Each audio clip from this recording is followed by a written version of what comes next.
이사야서 55장 말씀입니다. 이제 40장부터 55장까지는 이스라엘 백성이 바벨론 포로에 끌려가 있을 때 그들에게 주시는 하나님의 위로의 말씀입니다.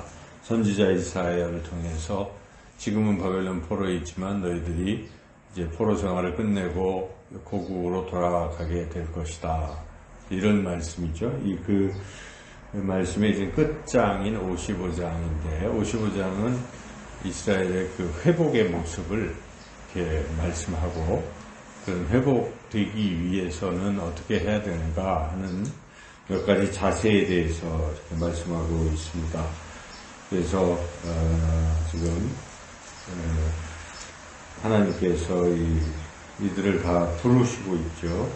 목마른 자들 조건과 상관없이 그냥 돈도 없고 할지라도 나와라 내게로 오라 오면은 내가 너희를 회복시켜 줄 것이다. 그래서 이것은 곧 이스라엘이 바빌론 포로에서 회복되는 것이 전적으로 하나님의 은혜임을 가르치고 있습니다.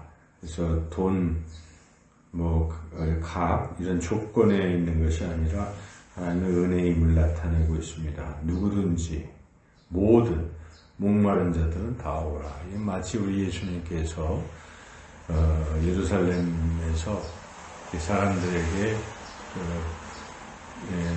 다 내게로 목마른 자들아 내게로 오라 하신 말씀과 다 연결되어 있습니다. 그래서 우리 하나님께서는 이렇게 누구든지 구원의 자리로 초청하고 계신다는 것이죠.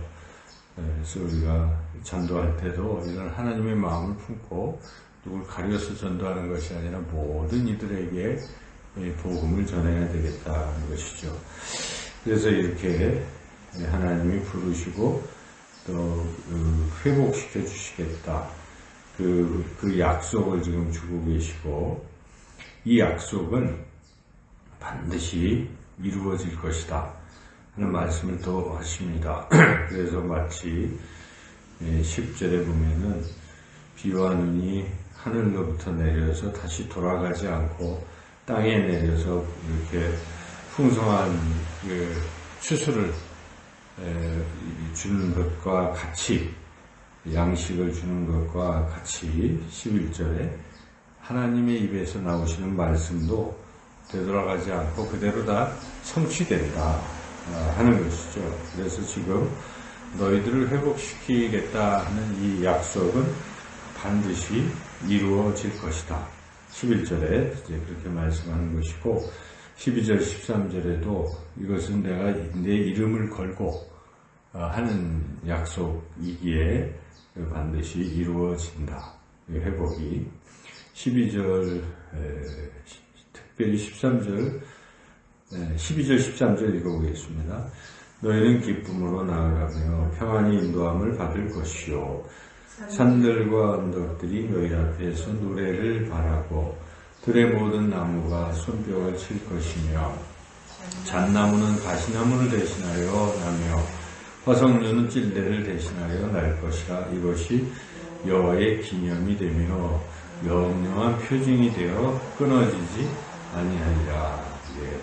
이 회복이 여호와의 기념이 된다. 이 기념은 다른 말로 이름이다.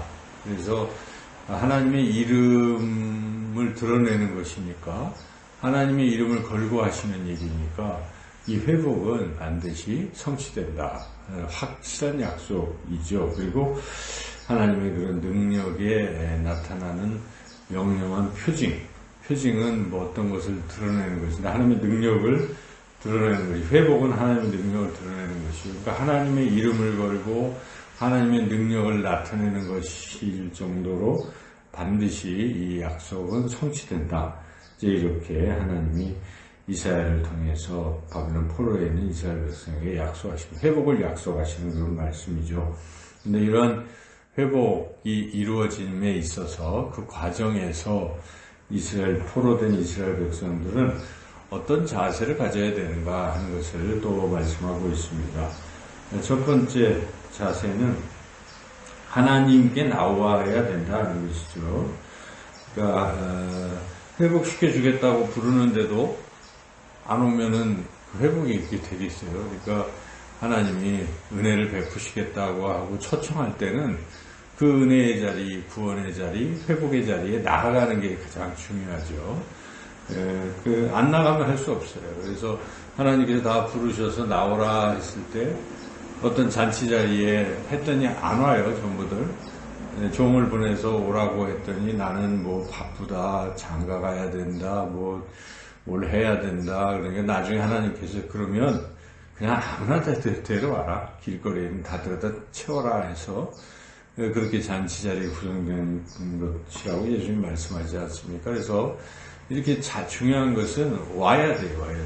아무리 좋은 것이 있어도 오지 아니하면 은혜를 받을 수가 없습니다. 누릴 수가 없어요. 그래서 초청에 응해야 된다. 그리고 와서 이제 제일 핵심은 하나님의 말씀을 통해서 이 회복이 이루어진다는 것이죠. 그래서 말씀을 잘 들어야 되는 것인데 듣지 않고 있으면 잔치 자리에서 구원의 어떤 것을 회복을 맛볼 수가 없다. 2절은 들으라 하는 것이죠. 3절도 들으라 하는 것이죠. 2절에 보면 중간에 내게 듣고 들을지어다. 그리하면 좋은 것을 먹을 것이고 이렇게 되는 것이고 3절에도 귀를 기울이고 내게로 나와 들으라. 그리하면 영원히 살리라. 들으라는 것이죠. 그래서 이 듣는 거, 우리가 이 주일 말씀에도 듣는 게 참 중요한 것입니다. 듣고 깨닫는 것이죠.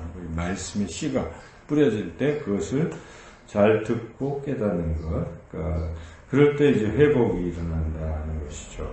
그래서 이런 자세가 중요한 것이고, 그리고 이제 또 한 가지, 이 말씀을 들을 때 그 하나님의 말씀을 자신의 생각으로 재단하지 말라는 것입니다. 8절 9절 읽어보겠습니다. 이는 내 생각이 너희의 생각과 다르며 내 길은 너희의 길과 다름이니라. 여호와의 말씀이니라. 이는 하늘이 땅보다 높은 같이 내 길은 너희의 길보다 높으며 내 생각은 너희의 생각보다 높음이니라. 이게 지금 하나님의 생각과 자신의 생각을 같이 놓으면 안 되는 것입니다. 지금 바벨론 포로에 끌려가 있는 사람들은 무슨 생각을 하냐면, 이게 뭐 도저히 불가능하다. 포로 이 70년 회복은 무슨 회복이냐. 이런 생각을 하는 거죠. 그러니까 똑같은 생각으로 하나님이신들 별 수 있겠어? 이렇게 하나님의 어떤 생각, 하나님의 능력을 자신의 생각, 자신의 능력 수준으로밖에 생각 안 하는 것이죠. 그러니까 뭘 기대를 안 하는 겁니다. 근데 분명히 하나님 말씀하시는 내 생각하고 너의 생각 다르다. 내 길과 너의 길은 다르다. 내 능력과 너의 능력은 다르다. 그러므로 그냥 하나님을 바라보고 하나님을 믿으라. 이런 말씀입니다. 근데 이게 참 안 돼요. 사람들도 신앙생활을 하면서도 하나님 믿는다고 하지만 자기 생각에 가득 차 있는 사람은 안 돼.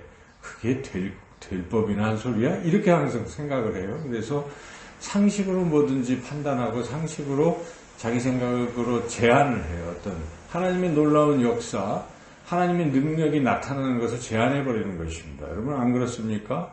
지금 불치의 병에 걸려있는 사람이 의사도 안 된다는데 뭐 어떻게 내가 살 수 있을까? 이런 생각을 하면 뭐 그냥 못 사는 것이죠. 그러나 아무리 의사가 못하고 안 돼도 하나님은 하실 수 있어. 이렇게 믿음 가진 사람들은 그게 역사가 일어나지 않습니까? 혈루증 앓던 여인이 12년 동안 좋다는 의사 다 돈 다 들여서 했지만 나을 수가 없어서 안 되는 상황인데 주님이 오시니까 내가 옷자락만 만져도 나을 것 같다는 그런 믿음이 생겼어요. 그래서 하나님은 하신다, 주님은 하신다 이런 생각으로 옷자락을 잡음으로써 그가 다 치유를 받지 않습니까? 그런 것입니다. 눈을 나면서부터 못 보는 사람들도 주님 만나면 눈 뜰 수 있다 하는 생각으로 가서 눈을 뜨는 것이죠. 그와 같이 우리가 하나님의 능력을 제한하면 안 됩니다. 하나님은 이 우주 만물을 만드신 전능하신 분이시기 때문에 못하실 일이 전혀 없으시다. 그러므로 우리는 항상 우리 생각부터 접어야 됩니다. 어떤 상황에. 그래서 자기 인생에서 불가능한 상황에도 하나님은 하신다. 이런 믿음을 가질 필요가 있습니다. 교회에서도 주의 사역을 우리가 할 때도 항상 그래요. 어떤 비전이 선포됐을 때 안 된다고부터 생각한 사람이 있어요. 이건 불가능하다. 어떻게 우리의 능력으로 되겠어? 우리가 우리 능력으로 하는 게 아니라 하나님의 능력으로 한다는 생각을 가져야 되고 하나님이 하실 것이다 하고 그 다음부터 할 일은 믿음으로 날마다 기도하는 것이죠. 하나님의 역사를 기대하고 그럴 때 놀라운 일들을 우리가 경험하게 된다는 것이죠. 그래서 이스라엘 70년의 포로 생활에 있는 이들에게 너희 생각과 내 생각 다르고 내 길과 너희 길 다르니까 하나님을 절대로 의지하라. 그리고 이 약속은 반드시 이루어진다고 마지막으로 말씀하는 거죠. 그러니까 우리의 자세는 무엇입니까? 우리의 생각을 버리고 하나님의 약속을 믿는 자세. 이런 자세를 가진 사람들에게는 회복이 주어진다 하는 것입니다. 구원도 마찬가지입니다. 이 믿음이죠. 내 상태를 보면 나는 죄인 중에 괴수라 구원받을 수가 없습니다. 그렇지만 하나님의 은혜로 구원받는 것입니다. 아무리 큰 죄를 졌을지라도 하나님이 나를 용서하신다는 그 믿음을 가지고 나아갈 때 우리가 구원받는 것이죠. 우리의 이 오늘 55장 말씀, 회복은 반드시 일어난다. 왜 이 약속을 우리에게 주십니까? 코로나에서 못 벗어날 것 같아도 또 이때도 지나가는 것입니다. 우리는 하나님의 능력을 믿고 하나님을 의지하고 나아가야 되겠습니다. 그래서 저와 여러분이 하나님을 의지하고 회복이 되고 또 승리하며 나아가시는 그런 귀한 삶을 살아가시기를 주님의 이름으로 축원합니다.